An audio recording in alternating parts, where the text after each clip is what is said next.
السلام علیکم۔ شفق YouTube channel کے ساتھ میں ہوں آپ کی ہوسٹ مہرما۔ معراج شریف، اس نے بیٹھے بیٹھے اچانک کہا، اصل میں معراج 2 تھیں۔ میں چونکا اور اس کی طرف گھور کر دیکھا۔ وہ مسکرایا اور کہا، پہلے میری بات پوری سن لو۔ میں نے کہا، تم نے پھر کوئی نئی تھیوری پیش کرنی ہوگی۔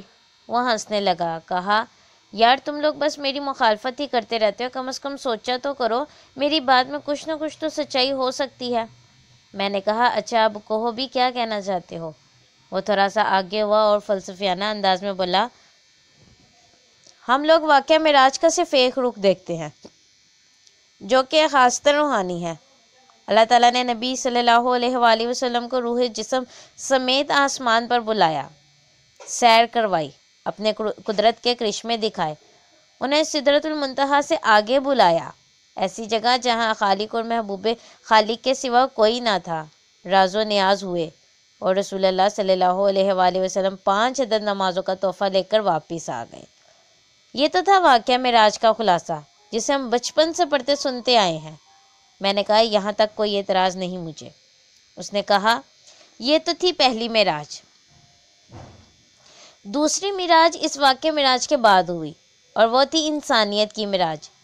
جب رسول اللہ صلی اللہ علیہ وآلہ وسلم سے ملاقات کا شرف حاصل کر کے دنیا میں واپس آئے، یعنی آپ صلی اللہ علیہ وآلہ وسلم اللہ تعالیٰ سے ملاقات کا شرف حاصل کر کے دنیا میں واپس تشریف لائے، اللہ اللہ، کیا شرف ہے، کیا عظمت ہے، کیا خصوصیات ہیں یا خصوصیتیں، ذرا سوچو تو۔ بندہ لکھنا چاہے تو الفاظ ساتھ چھوڑ دیں، لکھنا تو دور، بندہ سوچنے کی کوشش بھی کرے تو ذہن جواب دے جاتا ہے۔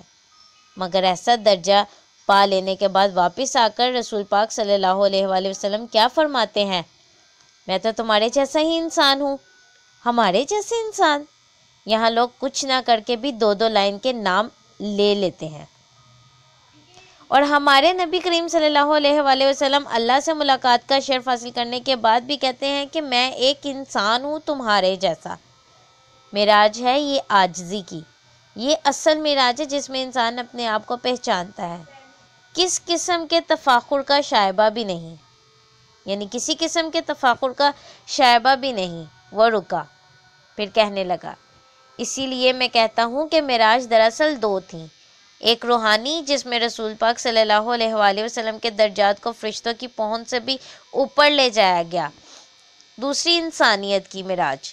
جب اتنی بلندی پر پہنچ کر ہمارے نبی صلی اللہ علیہ وآلہ وسلم نے عاجزی کی حد کر دی، تو عاجزی یا وہ عاجزی جو اللہ پاک کو بے حد پسند ہے، وہ خاموش ہو گیا اور میں چپ چاپ بیٹھا اس کا منہ تکتا رہا۔ اے محمد صلی اللہ علیہ وآلہ وسلم، کہو کہ اگر سمندر میرے رب کی باتیں لکھنے کے لیے روشنائی بن جائے تو وہ ختم ہو جائے، مگر میرے رب کی باتیں ختم نہ ہوں، بلکہ اتنی ہی روشنائی ہم اور لے آئیں تو وہ بھی کفایت نہ کرے۔ اے محمد صلی اللہ علیہ وآلہ وسلم، کہو کہ میں تو ایک انسان ہوں تم ہی جیسا، میری طرف وحی کی جاتی ہے کہ تمہارا خدا بس ایک ہی خدا ہے۔ بس جو کوئی اپنے رب کی ملاقات کا امیدوار ہو، اسے چاہیے کہ نیک عمل کرے اور بندگی میں اپنے رب کے ساتھ کسی کو شریک نہ کرے۔ سورۃ کہف۔